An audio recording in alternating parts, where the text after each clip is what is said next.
Assalamualaikum warahmatullahi wabarakatuh.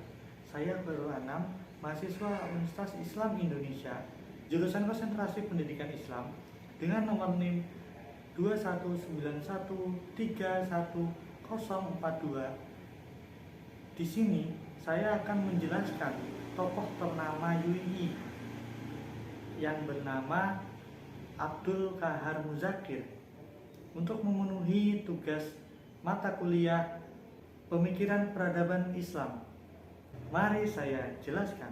Abdul Qahar Muzakir lahir di Kota Gede, Yogyakarta pada 16 April 1907. Abdul Qahar Muzakir menempuh pendidikan dasarnya di Sekolah Muhammadiyah Kota Gede, namun hanya sampai kelas 2. Setelah itu, Abdul Qahar Muzakir melanjutkan ke pesantren Mambaul Ulum di Solo. Selanjutnya, dia meneruskan belajar ke pesantren Jamseren di Solo dan pesantren Tremas di Pacitan. Pada 1925, ketika Abdul Qahar Muzakir berusia 16 tahun, dirinya terbang ke Kairo untuk meneruskan pendidikannya. Di Kairo, Abdul Qahar Muzakir masuk di Fakultas Darul Ulum di Universitas Fuad yang sekarang adalah Kairo. Abdul Qahar Muzakir lulus dari Universitas Kairo dengan meraih gelar akademis dalam banyak bidang seperti ilmu Islam, ilmu pedagogi, serta bahasa Arab dan Ibrani. Ketika di Mesir, Abdul Qahar Muzakir aktif berbagai forum kemahasiswaan Indonesia. Abdul Qahar Muzakir bahkan ikut mendirikan Jam'iyat Yubban Al-Muslimin atau Persatuan Pemuda Muslim Sedunia pada 1933. Abdul Qahar Muzakir juga ikut mendirikan Perhimpunan Indonesia Raya. Abdul Qahar Muzakir kembali ke Kairo pada 1938. Setelah itu, Abdul Qahar Muzakir mulai mengajar di Mu'alimin Muhammadiyah di Yogyakarta. Sejak 1953, Abdul Qahar Muzakir ikut dalam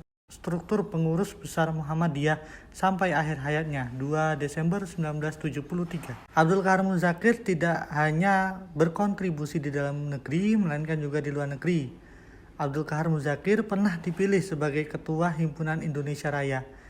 Perhimpunan Indonesia Raya merupakan organisasi pergerakan yang aktif memperkenalkan Indonesia ke kancah dunia, mengkampanyekan kemerdekaan Indonesia, serta melobi dan mencari dukungan internasional.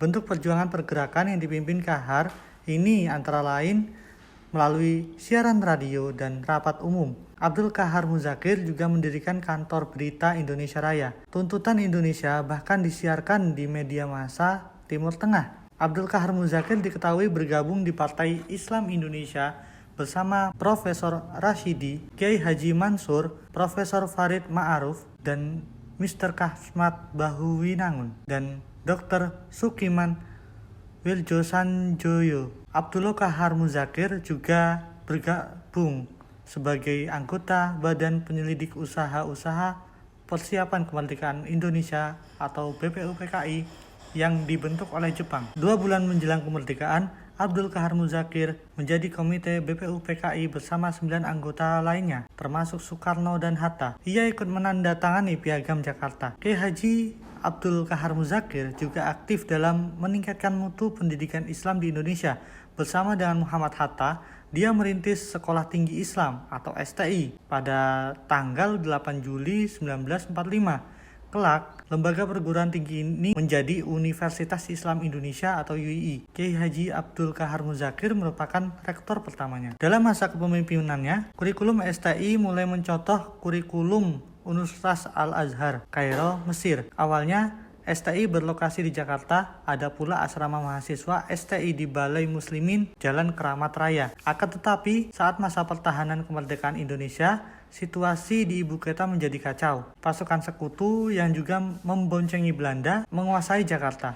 Gedung-gedung STI pun ikut direbut. Lalu pada 10 April 1946, STI dipindahkan ke Yogyakarta, mengikuti perpindahan ibu kota Indonesia dari Jakarta ke Yogyakarta. Kiai Haji Abdul Qahar Muzakir terus aktif mengupayakan lembaga ini beroperasi secara optimal. Di Yogyakarta, dia juga ikut mendukung pendirian Perguruan Tinggi Agama Islam Negeri atau PTAIN. Belakangan, perguruan tinggi itu berubah menjadi institut dan sekarang merupakan sebuah universitas Islam negeri. Kiai Haji Abdul Qahar Muzakir wafat dalam usianya 65 tahun. Ya, begitulah tadi sejarah singkat berdirinya UI oleh tokoh yang ternama, yaitu Kiai Haji Abdul Qahar Muzakir. Sekian dari saya. Apabila ada kurang dan lebihnya saya mohon maaf. Assalamualaikum warahmatullahi wabarakatuh.